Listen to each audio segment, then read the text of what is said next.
Hello, everyone. Can everyone hear me? I have no idea if you can hear me this time. Last time was an absolute tragedy. It sure is dark in here. Hopefully it's not, because it's pretty well lit in the office. Yes, yes, yes, we can. Oh my gosh, sound is actually working. Do I sound like a robot or do I sound like an actual human? Hello, Ben Paul. Hey. Oh my gosh, that is a lot of questions. And 553, 4, 5, 6, 5, 4, 3, fluctuating a lot. People are watching. That's pretty incredible. What I'm going to do first is some people have submitted questions and stuff before the sound like a wake to boy. Thanks, Mom. Thanks. Human from Pavel. Cool, awesome. Yeah, I'm going to answer the questions that people have submitted beforehand, just in case there's anything that that people wanted to know straight away. It's for the last couple of hours of the campaign, and that is a long list of questions. So first we've got Chapman. If I pledge $1 now, we'll have access to the pledge manager after a purchase deluxe edition and other add-ons. Yeah, so anyone that's asking questions about the pledge manager, we're not sure exactly which system we're going to use yet, because there's about 4 or 5 different platforms we can use, and it really depends on how big the campaign gets at the end. So if it goes crazy big or just kind of stays the same, it really depends. So we can't guarantee that the price is going to be the same, because obviously the fees are different for each one, but you'll definitely be able to add more stuff on later on. Which pledge levels will be seen in retail? That's from Benjamin. Are the collector's deluxe pledges case exclusive? Will miniatures be sold separately with the game, or not at all? That's the case. We're not sure, basically.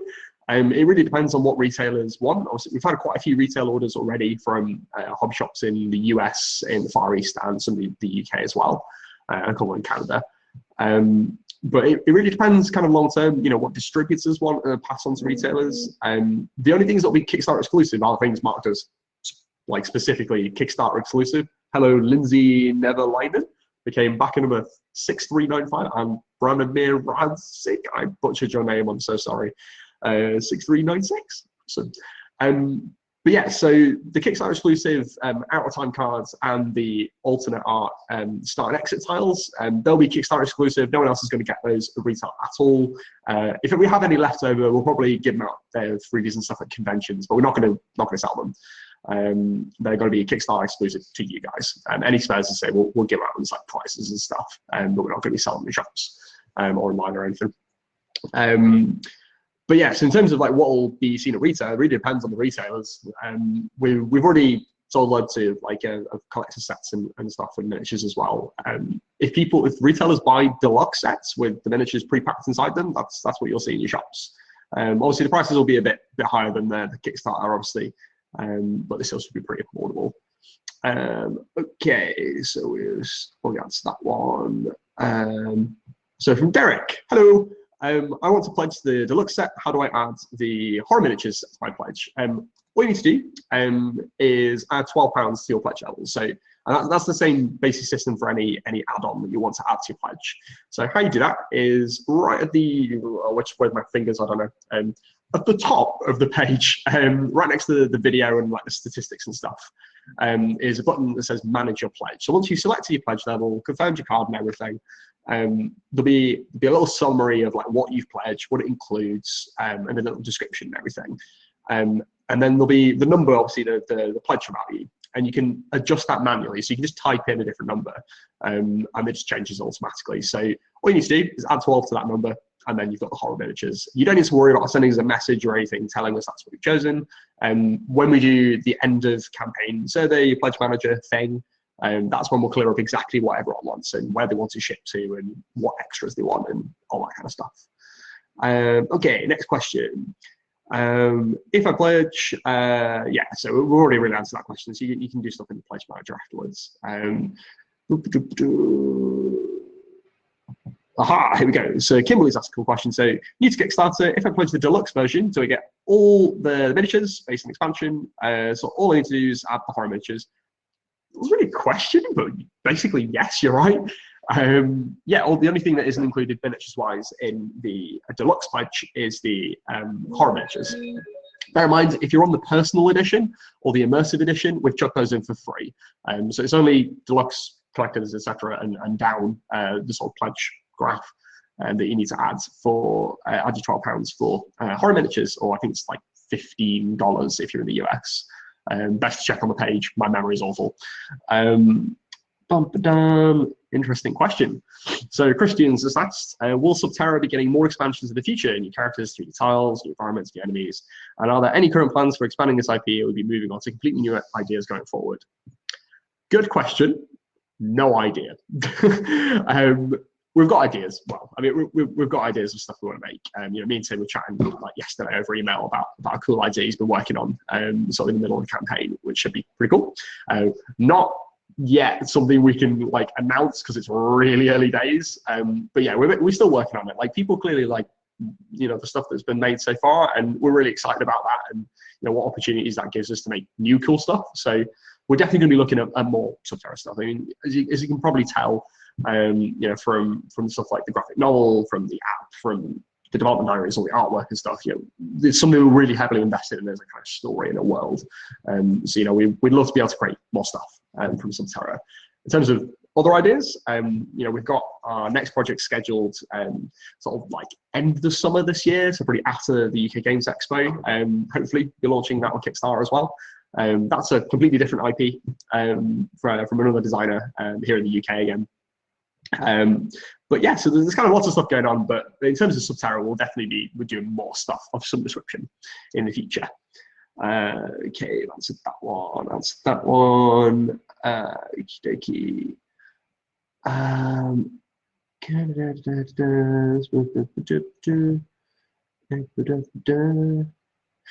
Yeah, so Glenn's asked, if I pledge the deluxe edition, does it come with the polyhedral dice set? It doesn't, but it does come with the dice bag. So obviously with the core set and obviously the collector's editions and deluxe editions come with all the player matched skill check dice. So there's quite a few dice in there, so we thought it'd be nice to chuck the dice bag in as a free extra. But the dice set itself is separate. I mean, it's just a fun extra for those of you who like RPGs and like cool dice sets.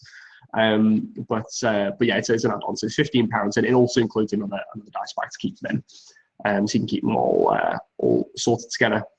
Would love to see what the horror meeples look like. The horror meeples are on the page, but we're actually changing the design slightly to those because we're doing kind of overhaul of all the tokens and working out what looks best. So you can have a look at the draft ones and put on the page, but they may change a little bit. Okay.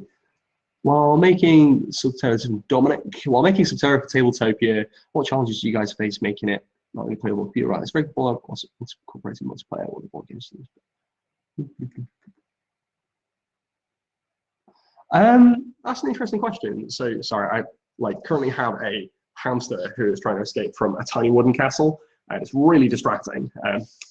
This is Peaches, our newest partner. Get back in, you silly thing. Right, okay, sorry. So yeah, challenges doing Tabletopia.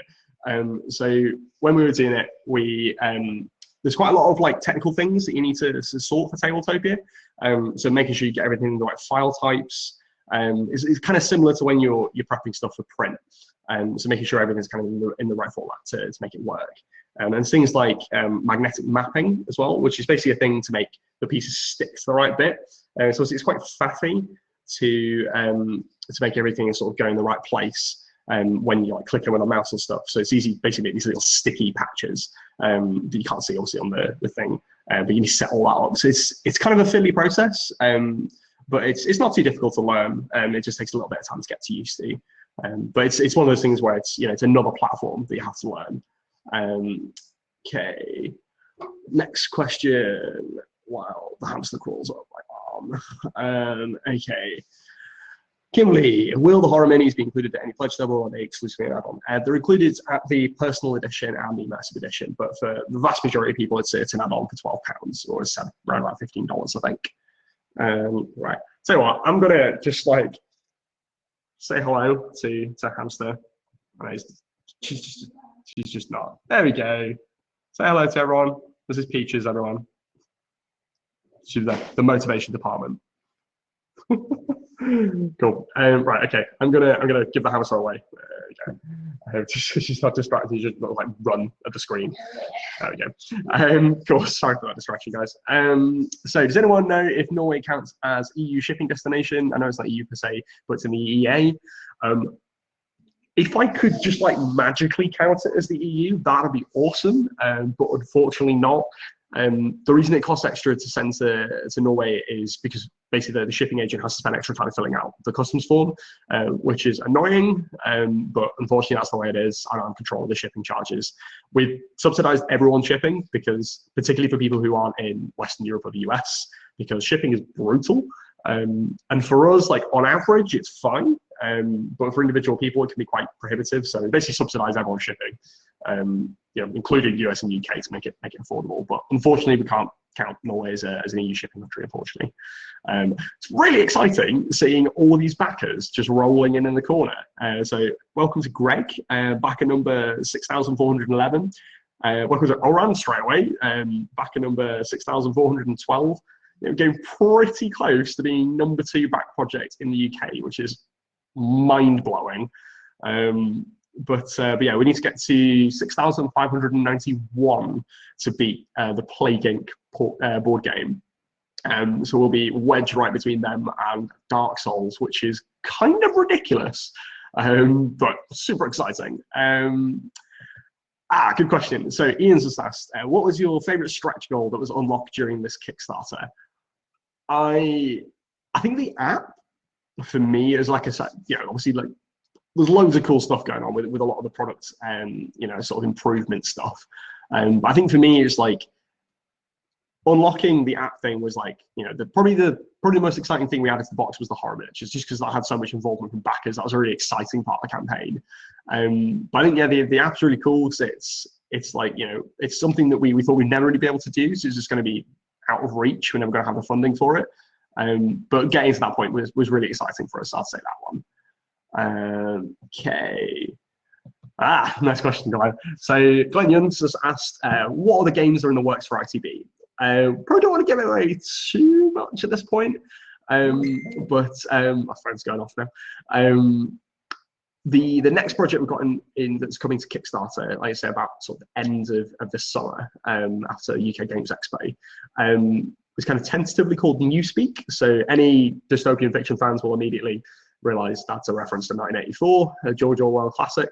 But it's basically a heavy word game, more of a code-breaking game. That's kind of, imagine 1984, kind of like dystopian, authoritarian world, people controlling language, but set in the modern day. So rather than, 1984 was written published in 1948, so it's quite retro really in terms of feel. If any of you seen Black Mirror, the series on Netflix, it's a UK kind of dystopian series. It's horrifying but brilliant. It's probably one of the best pieces of TV I've seen. It's like a mashup of the two of those points of a game. So it's got loads of code-breaking elements, a lot of bluffing, but kind of less like kind of Resistance to Avalon and more kind of intense. Bit more like Battlestar Galactica, if any of you have played that. But it's very kind of like modern dystopia feel to it, with a lot of really interesting code-breaking mechanics that we've been working on for a while. And we've even got some really cool concept artwork, which we'll be sharing with people on the ITB newsletter fairly soon as well, that we've commissioned. After that, we've got a couple of games that we're working on as well. So one's called Trash Dash, which is a bit of a break from my usual kind of like dark, gritty themes, but it's really cool. It's another British designer that we brought on. That one we're probably going to go straight to retail with, so we'll just be selling that on the ITB website or on Amazon and that kind of stuff. Yeah, it's a micro game about basically competitively collecting waste around the city and trying to get it to recycling stations as quickly as possible. So it's like a fairly straightforward kind of route finding game, which is quite fun. It has a lot of trucks and stuff, which is kind of entertaining. In terms of big projects, the next big one we've got coming along is one we haven't got a name for yet, but I'm just going to say the words steampunk, dinosaurs, and big is probably the best way to put it, without giving away too much. But yeah, think big box game. All the kind of ITB trademarks have really thought through thematic stuff. great production value, and some rigorously tested gameplay as always. But yeah, so I'll try and cut this bit short because we could go on forever about new projects. So Alex Dunn, I pledged on the first day. If I upgrade my pledge now, will I still get the early out bonus? Yes. So the way Kickstarter registers your pledge is when you first pledge. So if you cancel it and then repledge, that doesn't count. But if you just amend the value, it doesn't make any difference.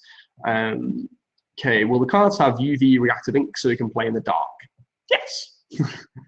Will backers get an option for discounted expansions after the Kickstarter ends? Yes, but like I said before, potentially not as good as the Kickstarter itself. Adam, did you eat a whole KFC bucket to celebrate? The fat lady is not sung yet. It is not over. When midnight hits, I'm straight around the corner to KFC, and I'm getting myself 2 family buckets. One for me, one for me. Okay. Dexter Frankenstein, cool name. It looks like additional copies of the game have free shipping, or at least shipping is included in the price. Does the £7 shipping cost for a deluxe pledge cover the shipping for additional copies of the game? Yes. All add-ons include shipping. All of them. Absolutely everything. If you want to get like 50 copies of the collector's edition, we're not going to charge you £8 every time you do that. That would be a bit silly. So it costs us less to do it. So all of it includes shipping. The shipping is basically done on like the biggest thing. So if you're getting a collector's edition, just the price for the collector's edition plus any extra stuff you get. It's just the way I was kind of working out best. But yeah, so feel free to go crazy about add-ons and not worry about shipping. No, we'll sort that. Will the expansions fit in the base box? Question from Matthew Jackson. Probably not, unless you really pack them in, just because the insert will prevent you from doing that. Like, it depends how mangled you like your game. Honestly, like, you could probably just about wedge it in, but I wouldn't recommend it. You know, the reason we've done the collector's box is because there's so much stuff in the game now that it makes more sense to put them in that way. Like, I'm not going to stop you, but probably not a great idea. Can you use the miniatures in the actual game? Yes. Full metal tile, you don't need to have a minimal tile anyway, so it's not like it'll take up too much space. And yeah, they're there basically to replace the meeples, but just make them a bit more immersive, make them a little bit more to the playboards, because based on the artwork from the playboards, which is pretty cool. What's the situation with the 3D molded tokens coming with or instead of the card ones? Awesome job! Thanks, Matthew. So basically, we weren't considering putting both of them in originally. So what I'm going to do is I'm going to go away and check the numbers. I'm not going to have time to do that tonight, unfortunately. But I'll get back to everyone in an update and explain the situation that either we'll go with the 3D molded tokens, or we'll have both. But we'll explain the situation as it comes on. But we're definitely going to be doing them. I know the minis are painted, but is the diorama painted? No, the diorama isn't painted, unfortunately. Reason being is, like, people have different art styles when they paint their minis, and although we could just do like a really basic, like, rock color or something, like, we didn't want to do that just because we wanted to have features like crystals and stuff like on the geologist miniature, so we really kind of leave it to people's style. Okay. What gave you the idea for the UV reveal printing on the box and tiles? Can't even remember. Thought it'd be a cool idea. We chatted about it in the team. Thought it'd be fun to do. Fluorescence was a thing we already kind of had in the sort of like thematic stuff in the artwork. So yeah, that's basically it really. Does the core game tile have UV on it? Yes. It's not going to die, it's fluorescent. So if you just turn the lights off, it's not going to work. You need to have some kind of UV light, black light, like you get in the collector's box. Are the meeple icon stickers or actually on them? Yeah, stickers. You'll be provided with a sticker transfer sheet in every game, which you'll be able to do with. Have you ever played the game with lights out? We just play it on the light torch. Yeah, we have actually. It's really fun. Definitely recommend doing that if once you've got the hang of the game. But yeah, it's definitely a fun way of doing it.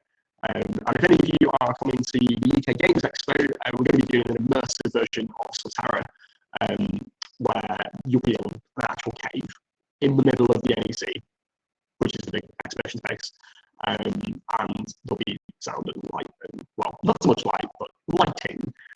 So yeah, that's that one. Adam, you've really gone crazy with the questions, haven't you? Please tell everyone about the social script builds and use your whole system to boost the stats as we watch. The sound is going out. That is tragic. 1 second. Emily, do you have internet? Sorry, guys. Try and get as much of the bandwidth as I turn my phone off as well, just to be good better.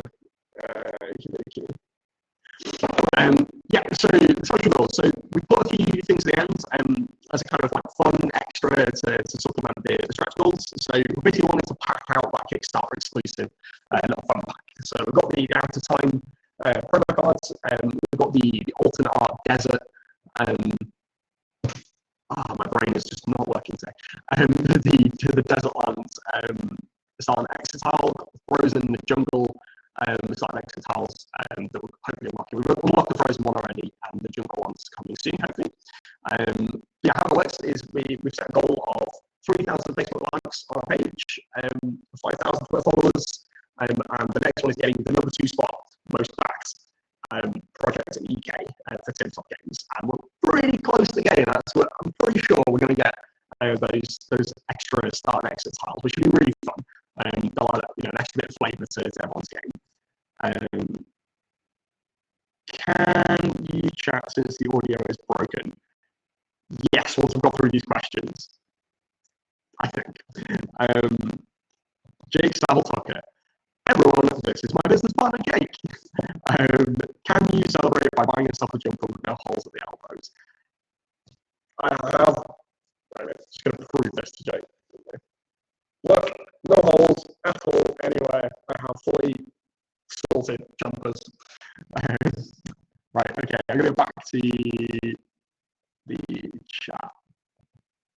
Okay, cool. Oh my gosh, that is so much chat. Here we go. Right, let's get stuck in.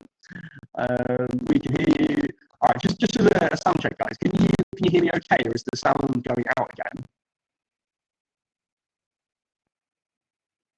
Waiting for responses.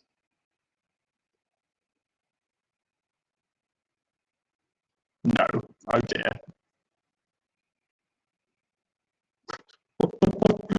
Crackly. Ah, that's annoying. That is bubbly. Haywire. So laggy, almost completely gone. Ah, this is annoying. It's like last time.